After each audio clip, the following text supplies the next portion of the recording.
According to NPR.org, Americans now owe more in student loans than they do in credit card debt. As of April 2012, students owe $867 billion, auto loans equal $734 billion, credit card debt is $704 billion. The amount of new student debt has more than doubled in the past 10 years. What has caused this great increase in student debt and loan activity?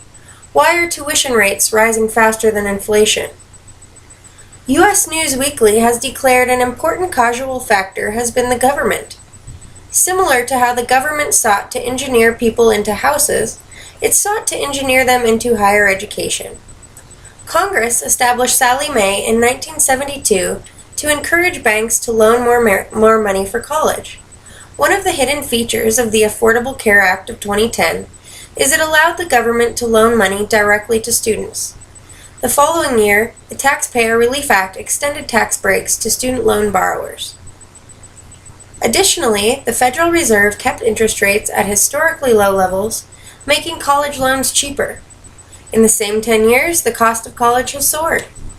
Bloomberg reports that the rate of increase in college costs has been 4 times faster than the increase in the Consumer Price Index. The real question may be, why not? It's just as one would expect from a market flooded with cheap money. By law, lenders cannot even deny Stafford and Perkins loans based on the borrower's credit or employment status. Students are taking out loans to cover education they often cannot complete, and which often do not hold value in the market, even when completed. This speech will give 3 great reasons why the federal government should stop subsidizing college education, and how doing so would reduce tuition costs, increase graduation rates, and stimulate the economy. The first reason to consider eliminating government educational subsidies is because college tuition rates rise as a consequence of subsidies, creating an unaffordable education cycle. Government meddling has separated profit from risk. Universities get to keep the tuition profits, while taxpayers are forced to shoulder the risk of students not paying back their loans. In recently released budget plan from House Budget Committee, Chairman Paul Ryan states, quote, "The decisions of colleges and universities to raise the prices would have been constrained if the federal government had not stepped in so often to subsidize rising tuitions." Despite the increasing availability of government loan money, college graduation rates remain unaffected. The National Center for Education Statistics at the U.S. Department of Education tracks graduation rates.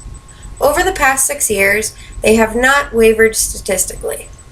So, the intrusion of additional government funding has not made more people graduate, but it has increased costs and debt. Another reason to consider eliminating government educational subsidies is the problem with student debt and the ease of obtaining a student loan. Any student can obtain a student loan, but if the debt grows too large to manage, it cannot be dealt with as a person might deal with a mortgage they can't pay. The mortgage can be dealt with through bankruptcy or by selling the property. Students don't have either of these options. It's illegal to absolve student loan debt through bankruptcy, and you can't sell back your education. Giving loans to students encourages them to go into debt regardless of credit history or employment. It can be a real hole to start a new career in. Plus, many students default on their loans, which are uncollectible by the government. This potentially contributes to inflation and definitely contributes to governmental debt. Current legislation promotes social welfare degrees by dismissing loans of graduates who work in careers that are not directly profitable to the economy. Surely, dismissing these loans saddles taxpayer with tuition costs and removes jobs from the private sector. Perhaps at one point the government subsidy model made sense. Several decades ago, college was a more scarce commodity. The general approach was the traditional 4-year university. Now, there are many more options, including community colleges and online opportunities. These models of teaching are generally less expensive. Universities need to embrace a new model of true affordability and value. There is an impending student loan crisis.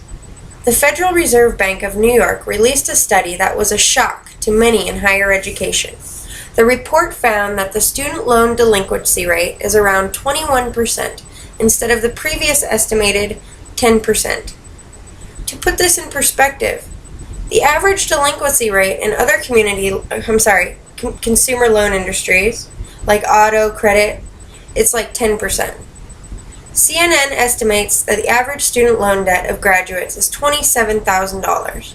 This puts a considerable strain on the graduate, as the average yearly salary of recent graduates is approximately $41,000. One of the potential consequences of the withdrawal of the government on higher education would include less new students, which would decrease the demand for higher education and reduce the overall tuition costs. If college costs substantially less, then people would graduate with less debt. The government must stop subsidizing student loans in order to help facilitate the decrease of tuition costs, increase graduation rates, and to stimulate the economy.